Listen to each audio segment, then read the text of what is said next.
Raghav wiped the sweat off his brow as he made his way through the dense woodland path, the fading sunlight casting long, twisted shadows over the rugged trail. He had walked this path many times before, a shortcut connecting his village to the neighboring one where his cousin's wedding preparations were underway. The air was thick with the scent of damp earth and wild jasmine, the evening alive with the rhythmic hum of crickets. He loved these solitary walks, finding solace in nature's embrace. But tonight, something felt different. The elders had always warned against traveling through the forest of the Faceless Women after dusk. Stories whispered in hushed voices spoke of strange figures, of voices calling from the trees, of those who had entered the forest never to return. Raghav had never paid much heed to these tales, brushing them off as superstition meant to keep children from wandering too far. But as darkness crept in, an unsettling chill ran down his spine. The air had shifted, too still, too heavy. The usual night sounds had faded, as if the forest itself was holding its breath. He told himself it was just exhaustion playing tricks on him. The village was only a mile away. If he hurried, he could make it before the night swallowed the path completely. Then he heard a whisper. At first, it was faint, like the rustling of silk in the wind, then clearer. Raghav. He stopped mid-step, his pulse hammering against his ribs. The voice was neither familiar nor unfamiliar, like an echo of a long-forgotten dream. He turned sharply, scanning the trees. Nothing, only the yawning darkness stretching endlessly beyond the narrow path. His throat was dry. The mind plays tricks in solitude. He reasoned. It was probably just the wind slipping through the trees. He forced his legs to move again, but the silence pressed against him, thick and suffocating. Then he remembered the legend. As a child, he had sat wide-eyed by the village bonfire, listening to the elders recount the curse of the Faceless Women. Centuries ago, this forest had been home to a secluded settlement, where women accused of witchcraft were cast out, left to fend for themselves. The villagers believed these women had made a pact with dark forces, and in retaliation, they were hunted, bound, and burned alive beneath the very trees that now loomed over Raghav. But death had not silenced them. Their spirits, vengeful and scorned, remained tethered to the forest, cursed to wander eternally. The legend said they sought faces to replace the ones cruelly stolen from them, their eyeless voids ever searching, ever longing. They whispered names, calling out to the living, luring them into the depths where they would never be found. The thought sent a shiver down his spine. He pressed forward, walking faster now, willing himself to ignore the prickle of unseen eyes on his skin. But with every step, the air grew colder, the whispers more persistent. And then he saw it. A figure stood in the distance, shrouded in mist, barely visible in the dim light. His breath hitched. The figure didn't move, yet something about it felt wrong. Gathering his courage, he called out, "Who's there?" Silence. The mist shifted. The figure took a step forward. And another. A sudden gust of wind sent chills rippling through his skin. But something was off. The leaves around him didn't stir. The air itself seemed to pulse, thick and unnatural, as though it carried a presence unseen. The figure took another step. The face was missing. A smooth, featureless void stared back at him, its presence both eerie and hypnotic. He wanted to run, to tear his gaze away, but his body refused to obey. A suffocating pressure wrapped around his limbs like invisible chains. The whispers grew deafening.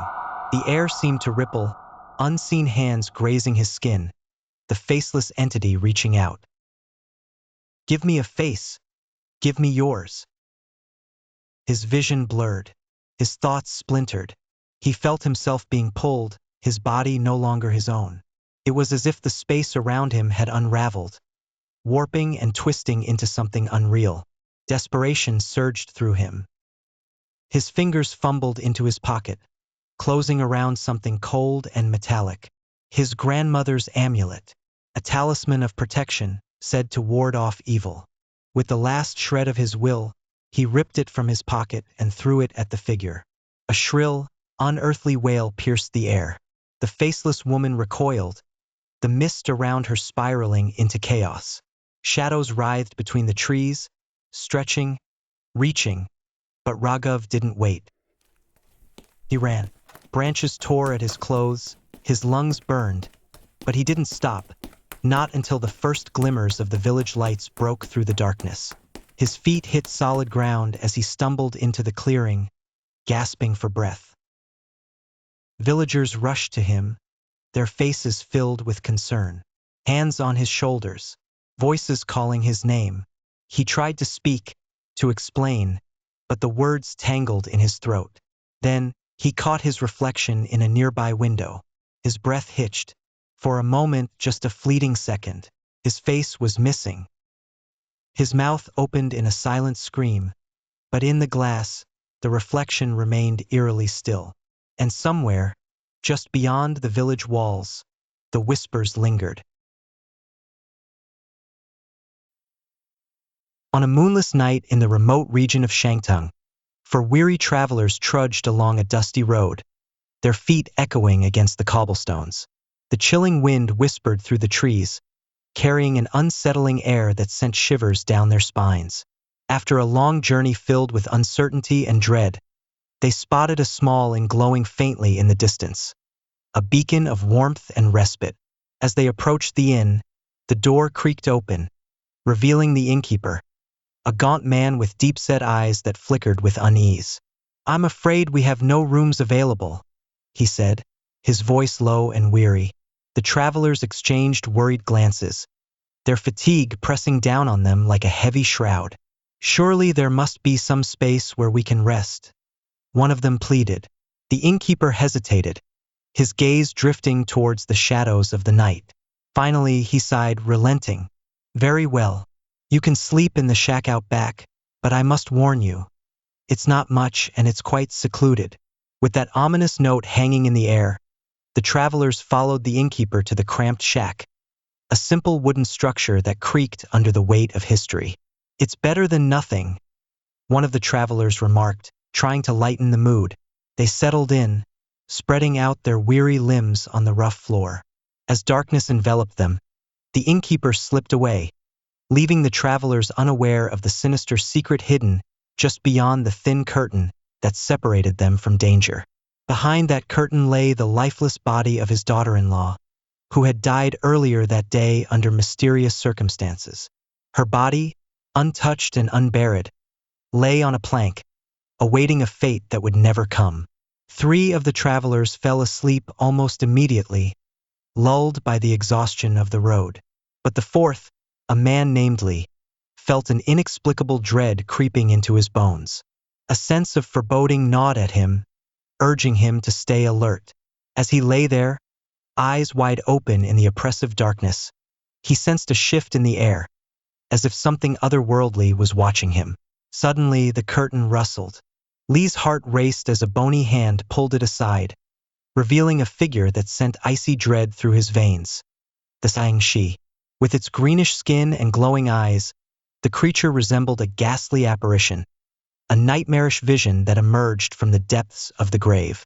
It hovered over the sleeping travelers, its presence a dark omen, and Lee could feel the chill of death wrap around him. The Ch'iang Shih leaned over the slumbering men, its breath foul and tainted with decay. It whispered darkly, and one by one, the travelers succumbed to its chilling touch, their life forces snuffed out like flickering candles. As they lay lifeless, Lee held his breath, pretending to be asleep, hoping against hope that he could evade the creature's grasp. Time seemed to stretch infinitely as the Ch'iang Shih hovered near him, its hollow gaze searching for any sign of life.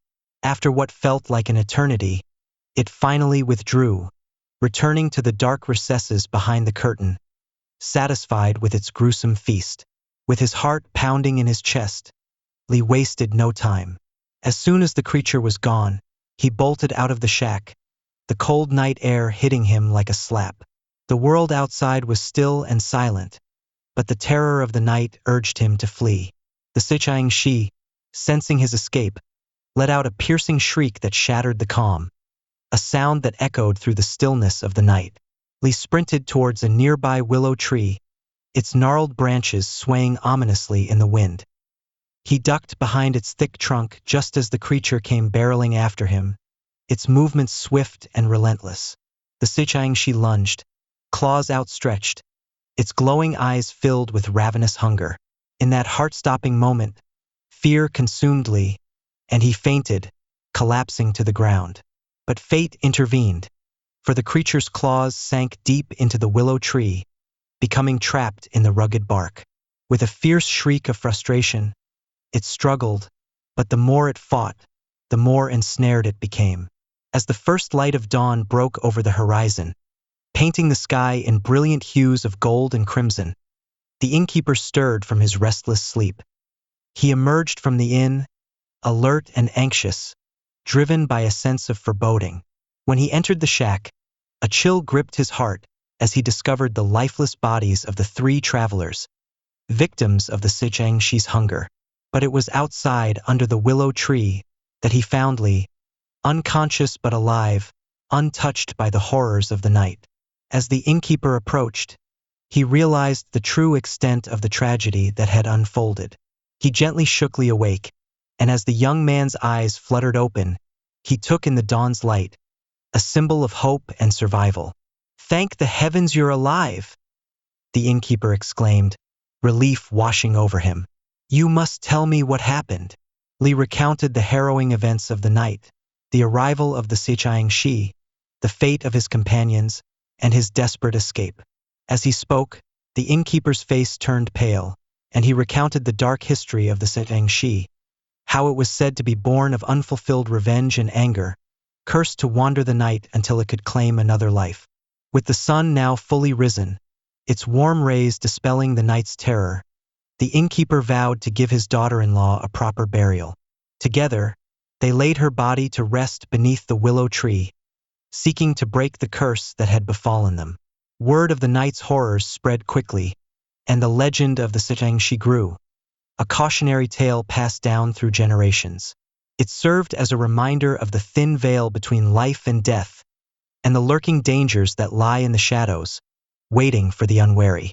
And though Lee escaped that night, the memories of the Ch'iang Shih haunted him forever, a chilling reminder of the price of ignorance and the importance of respect for the dead.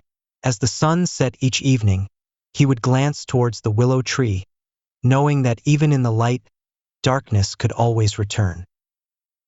If you enjoyed this story, make sure to like and subscribe. And remember, darkness is never far away. Until next time,